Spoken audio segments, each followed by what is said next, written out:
રાજકોટમાં તો પેટ ચોળીને સૂળ ઊભું કર્યું છે પરસોત્તમભાઈ રૂપાલાએ. હાલાકી આટલો વિદ્વાન માણસ જેનું પૂર્વાશ્રમમાં તેઓ શ્રી શિક્ષક હતા, એટલે એનાથી ક્યારેય સરસ્વતી ભંગ ન થવો જોઈએ, સરસ્વતી લેપ્સ ન થવો જોઈએ, જીભ જેને સ્લીપ ઓફ ટંગ કહેવાય છે એ ન થવું ઘટે.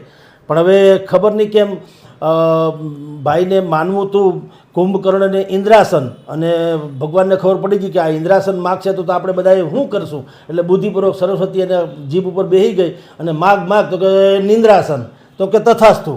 એમાં આના જેવું થયું છે. પરસોત્તમભાઈ રૂપાલા ક્યારેય, એક તો સારસ્વત પુત્ર છે અને આટલા વિદ્વાન છે, ભાષા અને લોક સાહિત્ય વિશે આટલો ઊંડો પ્રકાંડ જ્ઞાની માણસ છે, એનાથી આ ભૂલ અસંભવ ઘટના છે. પણ હવે થાતા થઈ ગઈ, એક સમાજનો વખાણ કરવામાં બીજા સમાજનું એટલું બધું એણે, અને એવું પાછું હર્ટ થાય એવું બોલ્યા. જો બીજું કંઈક ટેકનિકલી બોલ્યા હોત કે કોઈ જેને કહી શકાય ડિપ્લોમેટિક બોલ્યા હોત તો વાંધો નહોતો, પણ જે શબ્દ એણે ઉચ્ચાર્યો છે આ તો કોઈ કાળે દરબાર લોકો સહન કરી શકે જ નહીં. કારણ કે આ તો બધી આપણે બધા જાણીએ છીએ, સિંહ તો એક જ માણાની નામ પાછળ લાગે છે, એ અમથું નથી લાગતું.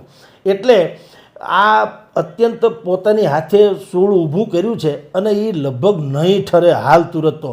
હાલાકી ભારતીય જનતા પાર્ટીમાં જેટલા ક્ષત્રિય નેતાઓ છે એ લોકો આની ભયંકર હદે કોશિશ કરી રહ્યા છે કે આ દાવાનળ જે છે આગળ ન જાય, કોઈ પણ ભોગે ઠરી જાય. પરંતુ આ જે છે એ કેવો છે અત્યંત, કે એ સામાન્ય રીતે ઠરે એમ નથી.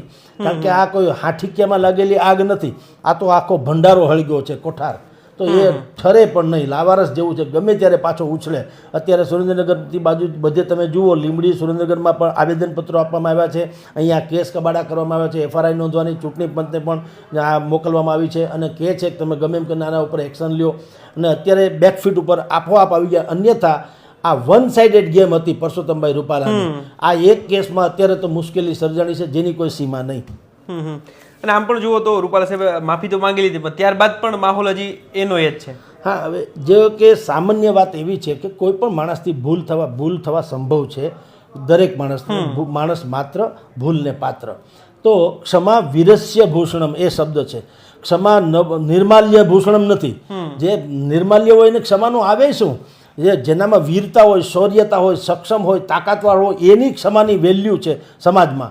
એટલે જો ક્ષત્રિય સમાજ કદાચ કોઈક વચ્ચે પડશે, પણ એવા વચ્ચે પડીને આને કહેશે ને 2-5 અગ્રણીઓ ક્ષત્રિય સમાજના કહી શકાય, એ લોકો આવીને કહેશે કે ખેર થાવું તો થઈ ગયું, પણ પરસોત્તમભાઈ આજ પછી આવું નહીં કહેતા વગેરે. અને અત્યારે તો તમે પરસોત્તમભાઈ હું અત્યારે કાંઈ પણ કહો તો બોલવાની તૈયાર છે પરસોત્તમભાઈની. એક ઓડિયો આપણે સાંભળ્યો છે કે એક દરબાર ક્ષત્રિય સમાજના અગ્રણી એને કંઈક કહે છે કે તમે ક્ષમાયાચના કરો, ત્યારે પરસોત્તમભાઈ સ્વયં એને એમ કહે છે કે તમે મને મોકલો સ્ક્રિપ્ટ લખીને, હું આખી બોલી જાઉં, મને કાંઈ વાંધો નથી. એટલે કે ખરેખર એને એમ થયું છે કે આ તો બફાઈ તો ગયું જ છે. એ તો સ્વયં પરસોત્તમભાઈએ પણ માની લીધું કે બફાઈ ગયું છે, એમાં કોઈ શંકાને સ્થાન નથી. પણ પછી હવે એનો ઈલાજ તો એક જ છે, ક્ષમા. જો એ વળ માગીને ક્ષમા ન માગી હોત તો 100% મુશ્કેલી સર્જાણ. પણ એને વેરી નેક્સ્ટ ડે એને જ્યારે ખબર પડી કે આ બધું થયું, તો એણે અત્યારે ભલે પછી